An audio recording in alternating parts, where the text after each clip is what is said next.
Oh, I'm live. Okay, sir, my technical side. Mm-mm.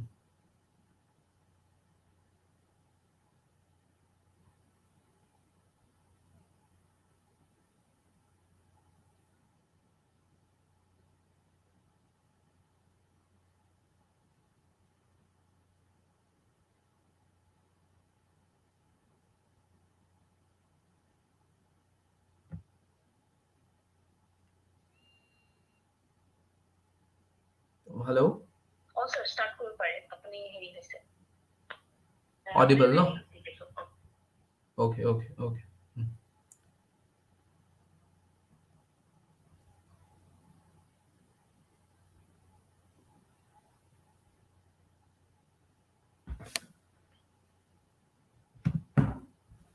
Okay, hello and welcome to all my dear students to the first episode of free live class on APSC CCE Prelims. And as we all know, in history can broadly be divided. History can broadly be divided into three categories, out of which, okay, we have three categories of history. Those are ancient history, medieval history, and modern Indian history. And today we shall be starting the class.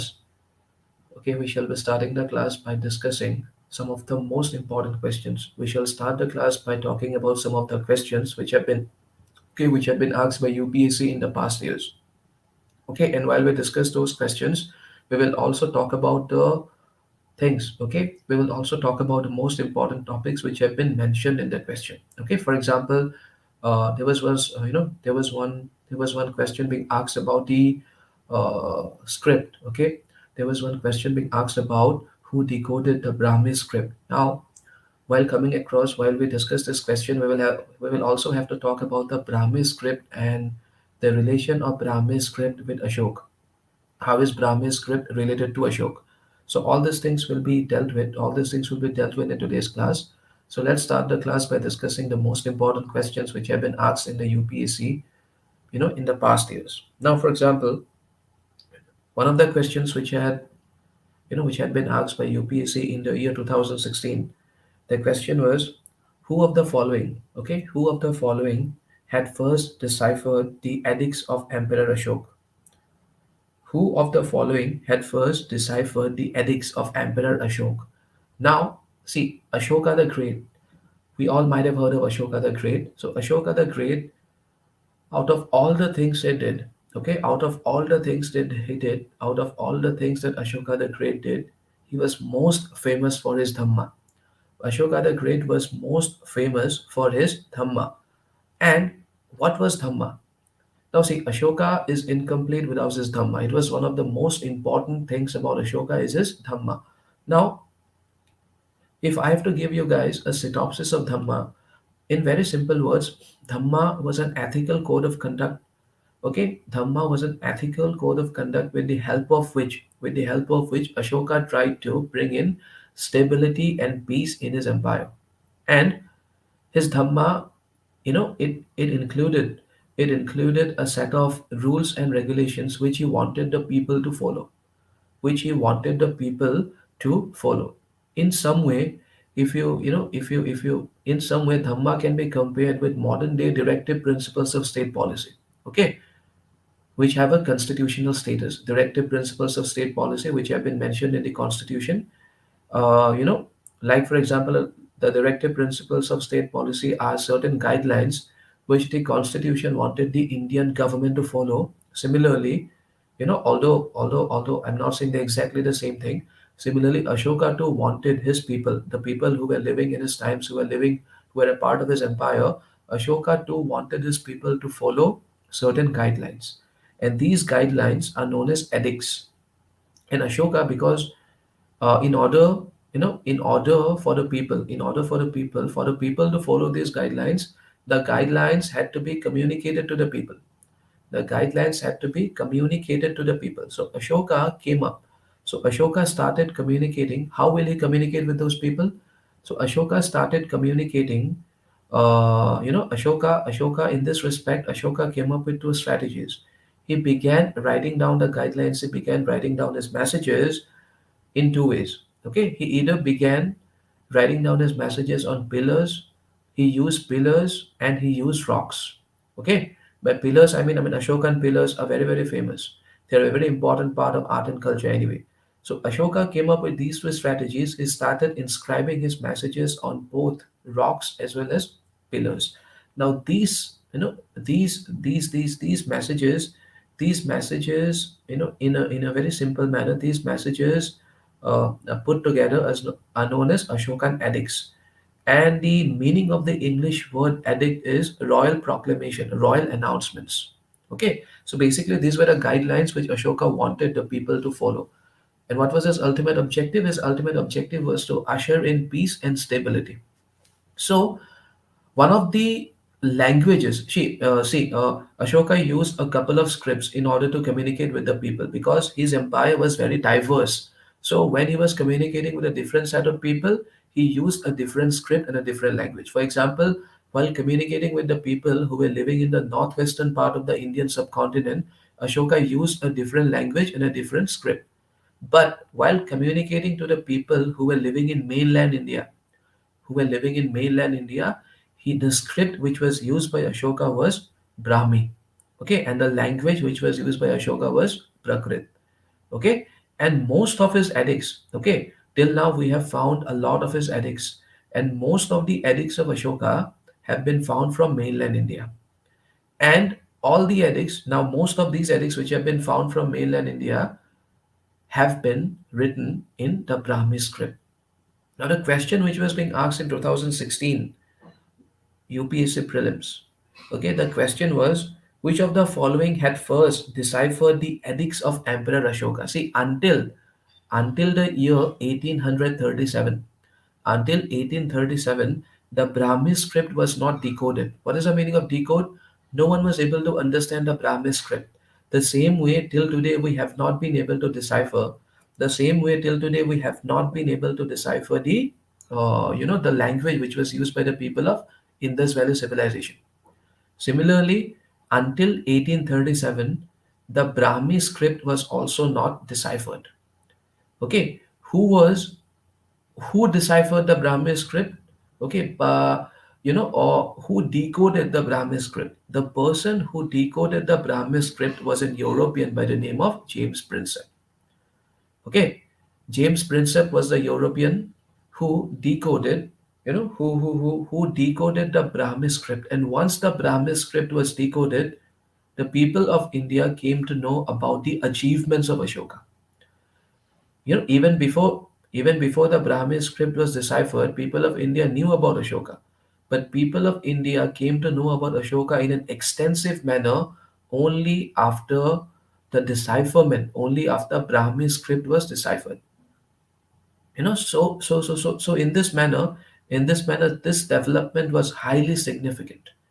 Okay, so the answer in this case will be the options to this question were George Perler, James Prinsep, Max Mueller, and William Jones. Now, out of all these options, James Prinsep will be the right answer because he was the one who deciphered the edicts of Emperor Ashoka. Then, then there was another question.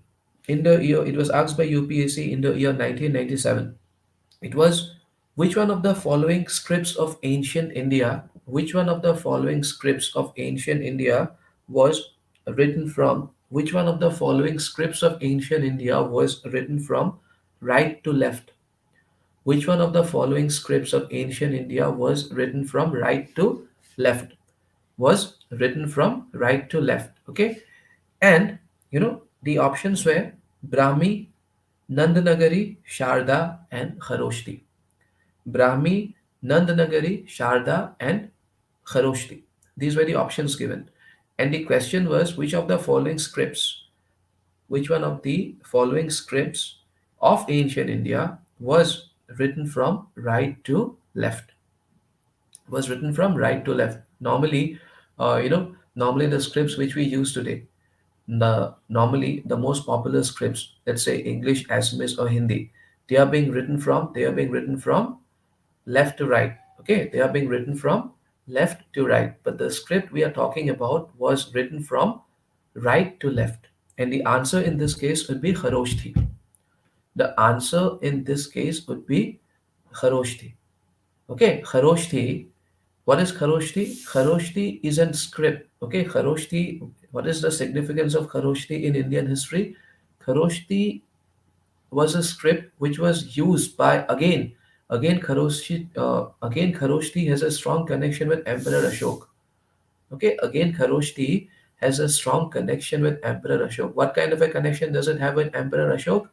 Because Kharoshti script was used by Emperor Ashok in his edicts while communicating with the people of Northwest India. Like I was saying, Ashok used Ashok used Brahmi script only while communicating with the people of mainland India. But when he was communicating with the people of Northwest India, he was using a different script by the name of Kharoshthi. Okay, he was using a different script by the name of Kharoshthi. In fact, he was using another script. In fact, he was using another script. He was also using Greek script. Okay, but he was also using Kharoshthi script. He was using the Greek script in order to communicate with the Greek people who were residing in that area in large numbers, who used to reside in the northwestern part, okay, northwestern part of the Indian subcontinent in large numbers at that point in time. So, in order to communicate with the Greek people, Ashoka used the Greek script. But in order to communicate, but northwestern part of the Indian subcontinent was also largely inhabited. It was also largely inhabited by Persians. And the Persians used to speak, okay, a language by the name of Aramaic, Aramaic. Aramaic was the name of the language, but the script which was used was Kharoshthi. So Kharoshthi script has a strong relation with the Persians. So again, so this Kharoshthi script was written from right to left, just like the Arabic language. Okay, it this too was written from right to left. Okay, and why have the examiners asked about Kharoshthi? Due to this significance of Kharoshthi, due to this relation which Kharoshthi has with Emperor Ashok. Okay, now see the following persons. Now a question was asked in the year 1999. The following persons came to India at one time or another. Okay, the following persons, they have given the names of four personalities and they have asked, and they have asked to order and they have asked to put them, okay, they have asked to put them in the right order and they have asked us to put them in the correct chronological sequence as to who came first, who came next, and all that. And the names of these four people, and all these people came to India at some point in time or the other, but you have to know the correct chronology. For example, the first option is Fahian, second is Aitising, third is Megasthenes, and the fourth is Huenson. And the fourth is Huenson. Now, out of these four people, out of these four people, how will you put them in the right sequence? See, Fahian, Megasthenes, see, and out of these four people, the most important ones are Fahian, Megasthenes, and Huenson. When did Megasthenes come to India? When did Megasthenes come to India? And when did Fahian come to India? And when did Huensung come to India? Okay, see, Megasthenes, Megasthenes, who was Megasthenes? Megasthenes dates back to the period of Mauryan Empire.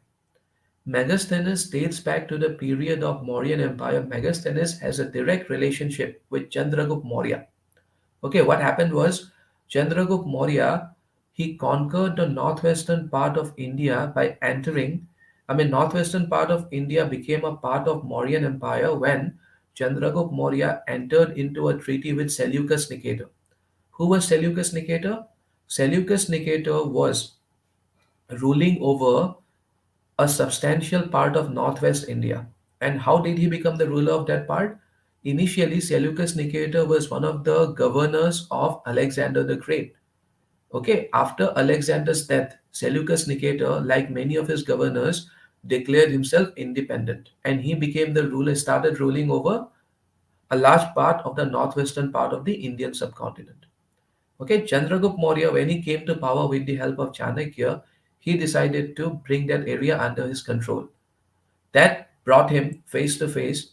So a clash was apparent, a clash was imminent between him and Seleucus Nicator. But eventually, both of them, it seems like both of them came to an understanding, okay, and both of them entered into a treaty, and the northwestern part, a substantial portion of the northwestern part of India, eventually came under the control of the Mauryan Empire.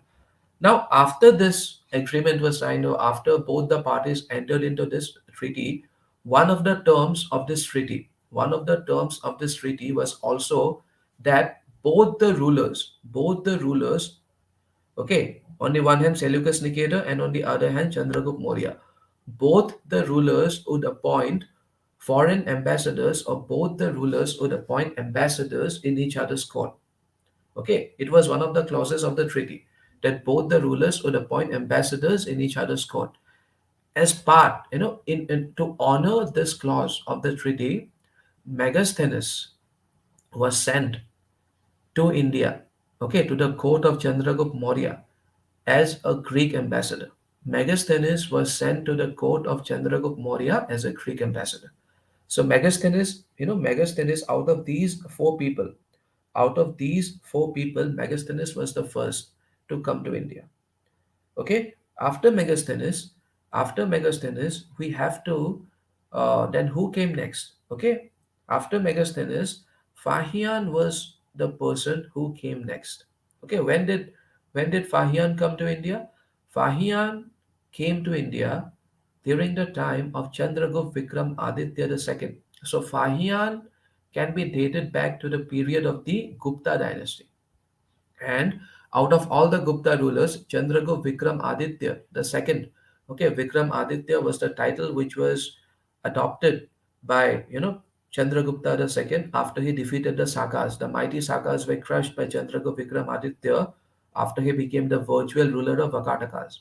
Okay, after he became the virtual ruler of the Vakatakas, he was able to crush the Sakas who were very very powerful. Okay, and after that he gave himself the title of Vikram Aditya. Now, the court of Chandragupta Vikram Aditya II was visited by a very famous Chinese traveler by the name of Fahian. So, Chandragupta Vikram Aditya, and we all know when did the Gupta dynasty, when did the era, okay, when did the Gupta era begin? When did, and I mean, when do we, when can we trace the Gupta period? The Gupta period began in the 4th century AD. Okay, the Gupta period began somewhere in the 4th century AD, and who were the contemporaries of the Guptas in Assam? The Varman dynasty. The Varman dynasty, it began around the same time period. Okay, so Guptas and the Varman dynasty of Assam, they were, they can be called as, they can be considered as contemporaries of each other. Okay, now after Megasthenes, so the answer would be, if we have to place the names in a chronological order, after Megasthenes, Fahian. Okay, after Megasthenes, who was the next foreigner to come to India? Fahian. Now, after Fahian, okay, after Fahian, Huan Sung was the next traveler who came to India. Now, when did Huan Sung come to India? Huan Sung came to India during the time of, okay, Huan Sung. When did Huan Sung come to India? Huan Sung came to India, you know, uh, Huan Sung came to India during the time of a very important ruler of North India by the name of Harshavardhana. Okay, Harshavardhana was a very, very important ruler of North India, and Harshavardhana, we call him Harshavardhana of Thaneshwar because initially Thaneshwar is a place in Haryana. Initially, he was the ruler of Thaneshwar, but later he also went on to become the ruler of Kanauj. We also call him Harshavardhana of Kanauj. Okay, and the dynasty that he belonged to, I mean Harshavardhana obviously, the dynasty that he belonged to was Pushyabhuti dynasty. Okay, the dynasty that he belonged to was Pushyabhuti dynasty. Okay, so Harshavardhana is a very, very significant person in Indian history.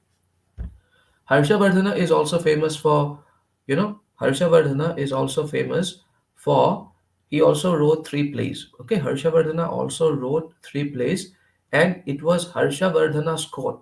It was Harshavardhana's court that was visited by Huan Sung. Actually, Huan Sung did not come to Harshavardhana's court directly. Huan Sung came to India to study more about Buddhism. Actually, he came to Nalanda University. Okay, he came to Nalanda University of Bihar to learn more about Buddhism. That is when Harshavardhana came to know about him and he invited him. So he went to meet Harshavardhana on the, he went to meet Harshavardhana on the latest invitation. And Harshavardhana is also very important with respect to Assam. Harshavardhana is also very important in the context of Assam because Harshavardhana, Harshavardhana's contemporary in Assam was Bhaskar Varman. Bhaskar Varman from the Varman dynasty. And Harshavardhana, by the way, came to power in 606 AD. Okay, in 606 AD, Harshavardhana came to power. So he belongs to the 7th century AD. Now, his contemporary in Assam was Kumar Bhaskar Varman. And Kumar Bhaskar Varman and Harshavardhana were very good friends. Okay, they were very good friends because they had, something in common. They had something in common. One, there was one strong common thread which joined both the rulers, and that common thread was the rivalry. Okay, was the rivalry, or that common thread was the desire to defeat Shashank. Now, who was Shashank? Shashank was the ruler of Gauda. Gauda was a part of Bengal. Shashank of Gauda, we call him Shashank of Gauda. Now, both the rulers, Harshavardhana as well as, Harshavardhana as well as Kumar Bhaskar Varman of Kamrup, both the rulers had a problem. Both the rulers, be it Harshavardhana or be it Harshavardhana or be it Kumar Bhaskar Varman, both these rulers had a major problem with Shashank, but two different problems. Both the rulers had different issues with Shashank. Harshavardhana wanted to take revenge from Shashank because Shashank had killed, Shashank had killed the ruler of the Mohari dynasty of Kanauj, and Moharis were related to the Pushyabhuti dynasty. Okay, which was Pushyabhuti dynasty? Pushyabhuti dynasty was a dynasty Harshavardhana belonged to, and the Moharis and the Pushyabhutis were related by marriage. They were related by marriage. Since they were related by marriage, and since the ruler of the Pushyabhuti dynasty was killed by Shashank, so Harshavardhana wanted to take revenge from Shashank. Other than that, there was one more problem which was there between Harshavardhana and Shashank. It was the fact that Shashank had felled the Bodhi tree. It is the same tree under which Gautam Buddha is said to have attained enlightenment. And Harshavardhana, he was fast getting attracted to Buddhism. So this was another act of Shashank which had angered Harshavardhana. Okay, so these were the two problems of Harshavardhana with Shashank. Now, why was Kumar Bhaskar Varman why was Kumar Bhaskar Varman angry with Shashank? Kumar Bhaskar Varman was angry with Shashank because the region of Gauda, Kumar Bhaskar Varman was ruling over. The region of Gauda that Shashank was ruling over, Kumar Bhaskar Varman wanted to conquer that because his forefathers, the forefathers of Kumar Bhaskar Varman had conquered that area before that. So he wanted to reconquer that area. So he had a political interest in northern Bengal. Kumar Bhaskar Varman had a political interest in northern Bengal, and in order to reconquer or in order to bring that area back under the control of the Varman dynasty, he had to defeat Gauda. So Kumar Bhaskar Varman and Harshavardhana, both Kumar Bhaskar Varman and Harshavardhana, they wanted to defeat Shashank of Gauda. So Kumar Bhaskar Varman and Harshavardhana entered into a collaboration. They entered into a collaboration, and ultimately they were able to defeat Shashank of Gauda. So ultimately they were able to defeat Shashank of Gauda. And because of this thing, Kumar Bhaskar Varman and Harshavardhana, they became very close friends. And in fact, when Huan Sung visited India, when Huan Sung visited India, Huan Sung not only visited the court of Harshavardhana, but he also visited the court of Kumar Bhaskar Varman.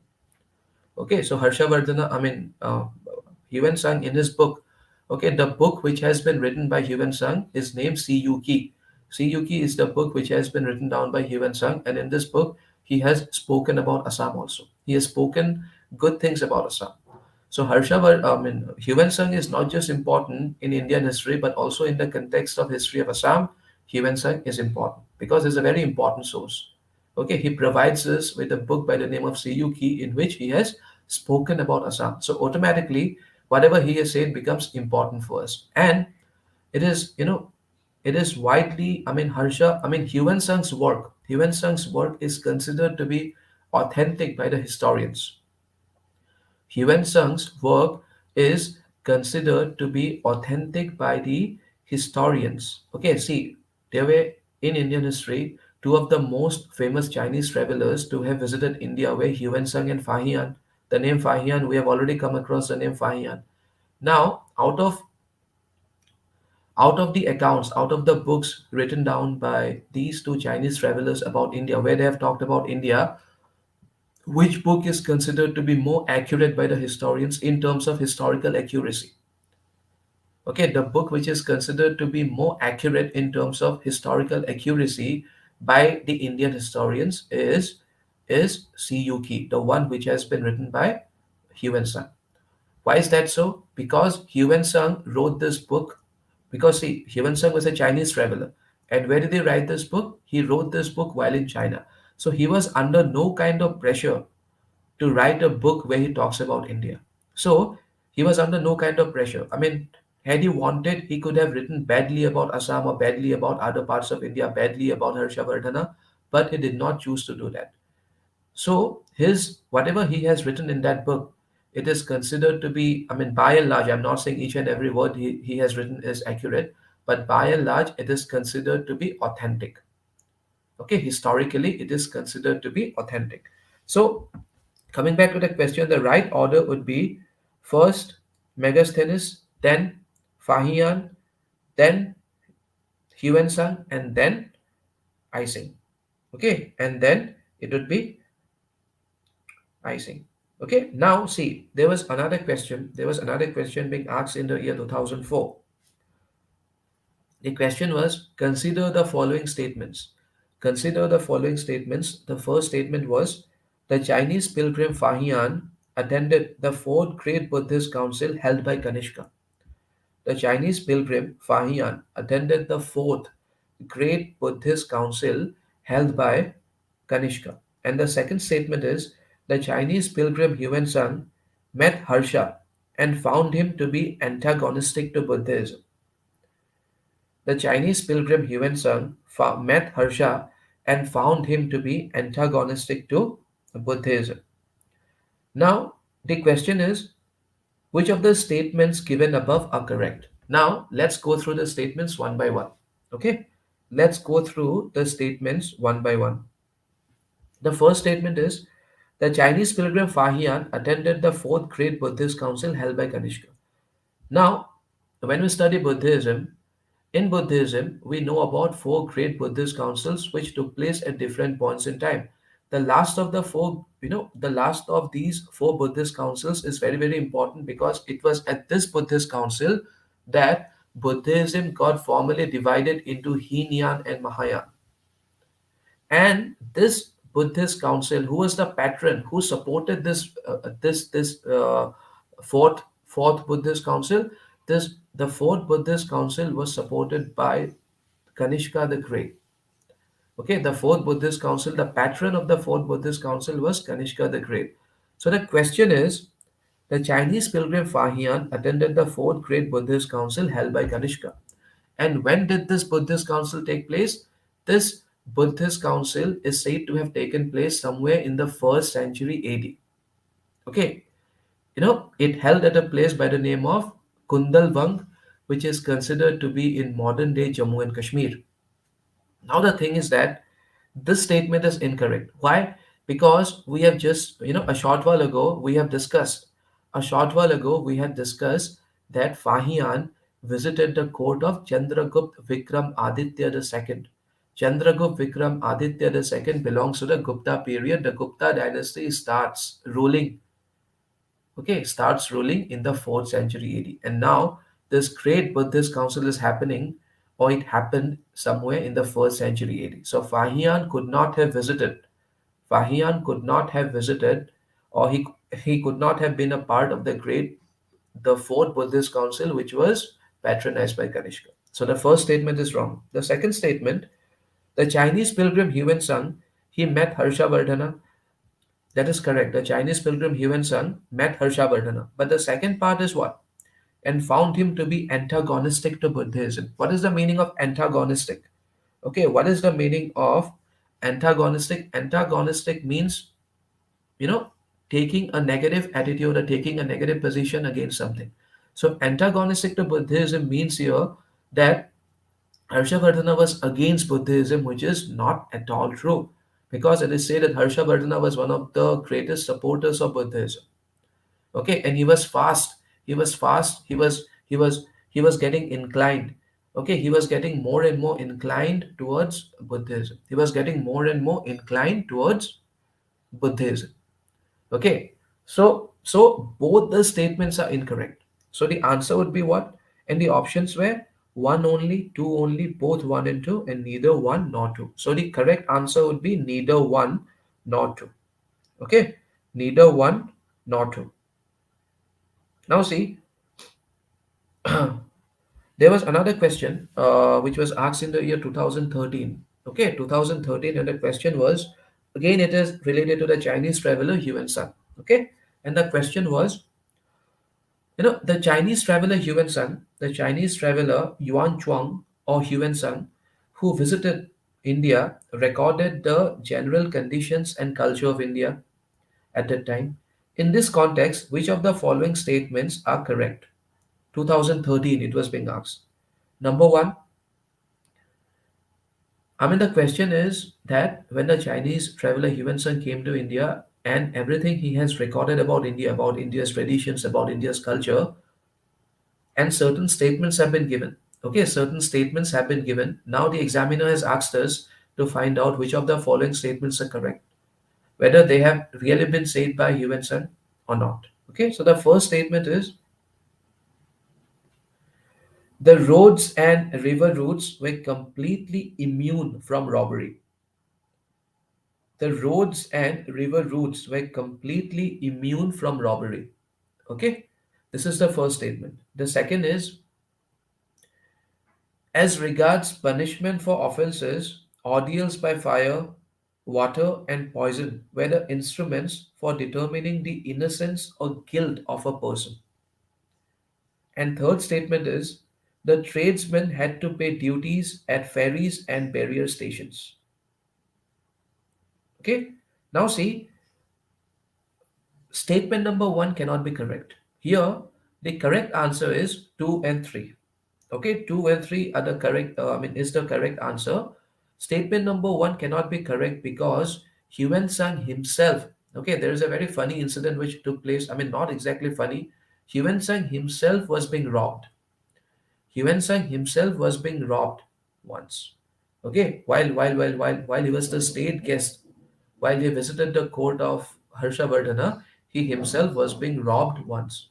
He himself became a victim of robbery. So how can he say that the roads and river routes were completely immune from robbery? I mean, he will not say that because he himself was robbed once. So statement number one cannot be correct. So statement number two and statement number three, two and three. So answer B. Okay, because B against B, it is written two and three only. So option number B is the correct answer. Okay. Now,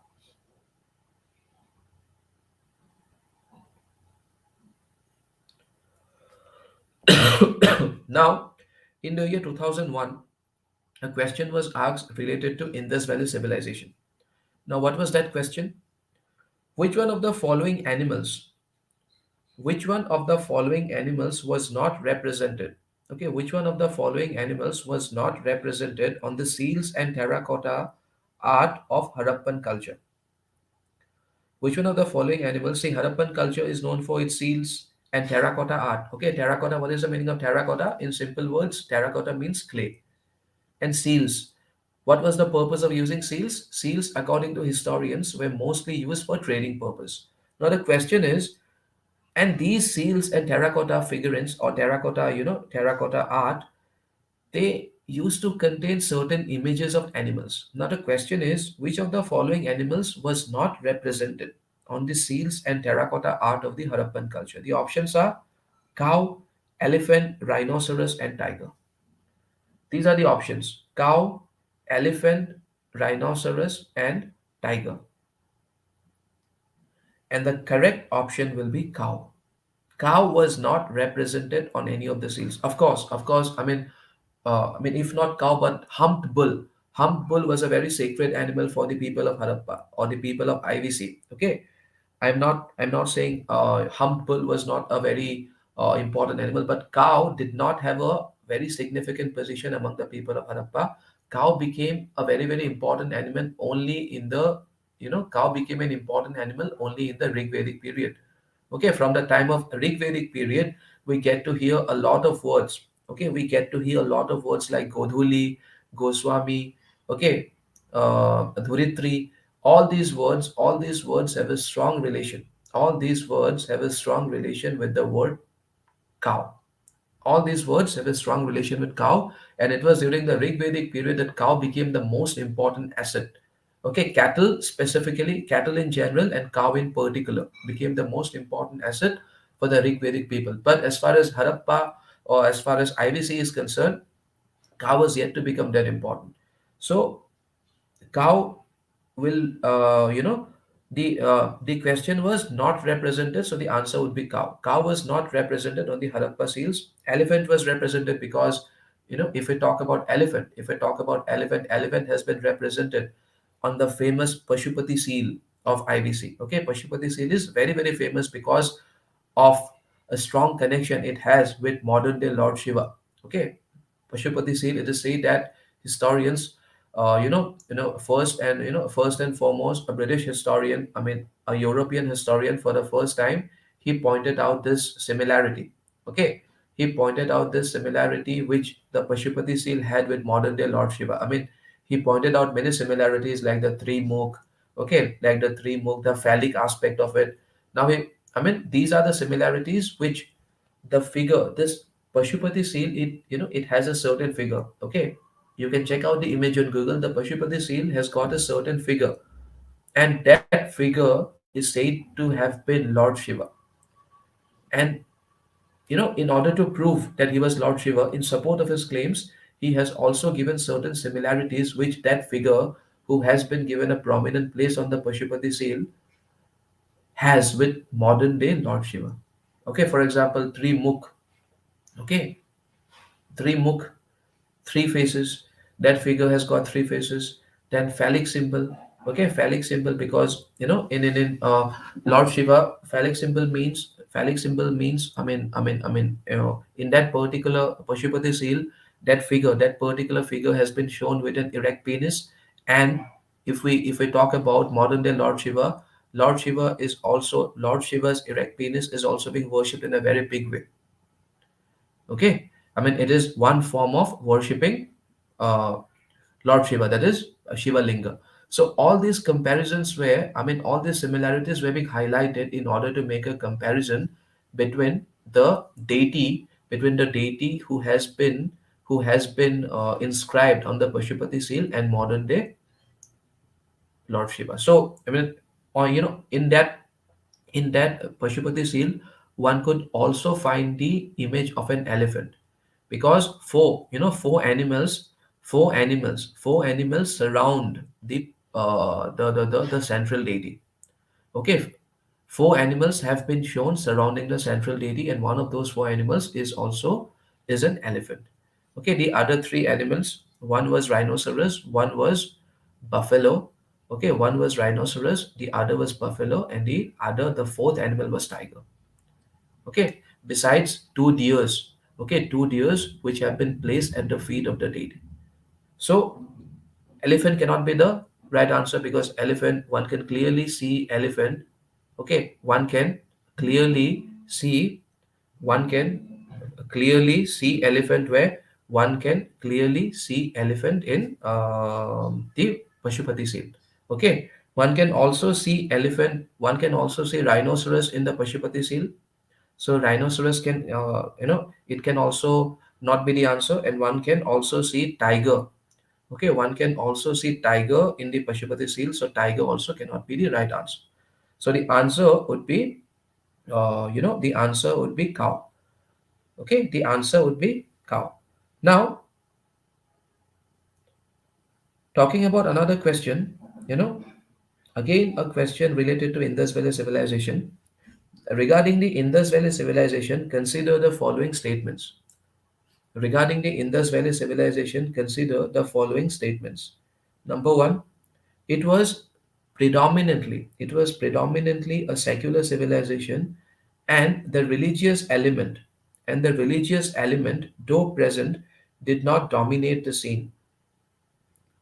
Okay, did not dominate the scene. And the second statement is,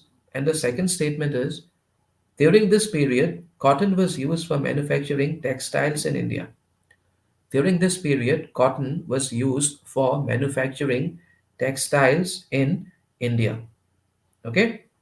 Now, and the answer is, and the question is, which of the following statements or which of the statements given above are correct? That is the question. Now, let's look at the first statement. So, Indus Valley civilization was predominantly a secular civilization, and the religious element, though present, did not dominate the scene. Okay, that is more or less correct because we get to see, it was a civilization. Okay, many people belonging to, we cannot say, okay, we for certain we cannot say that in this valley people, we cannot name the religions which the people used to follow, but we can make certain estimates based on the evidences or based on the things, okay, based on the things which we have found. Okay, we can always make estimates based on the things which have been found and unearthed from various places, from various sites of IVC. And based on that we can say that in this village civilization, people from different cultures, people following different beliefs, people having different beliefs, people people for example, we get to see a lot of diversity with respect to the burial system. So it is just an example. So that goes to show that people having different beliefs, people believing in different things, they used to live together peacefully, just like modern day India. So, but the religious at the same time, religious element was there. But at the same time, religious element did not dominate the scene because there were other aspects also. Because, for example, Indus Valley civilization was majorly into long distance trade. Okay, Indus Valley civilization was into foreign trade. It was trading with contemporary civilizations like Mesopotamia and European civilization. So, religious element, although present, it did not dominate the scene. Okay, so that is because there were several other aspects about IVC also. So the option would be, so the answer would be C. That is both 1 and 2. Both the statements are correct. Okay, both the statements regarding IVC, both these statements regarding IVC are correct. Okay, so thank you so much for attending the class. See you all in my next class. Okay, thank you so much.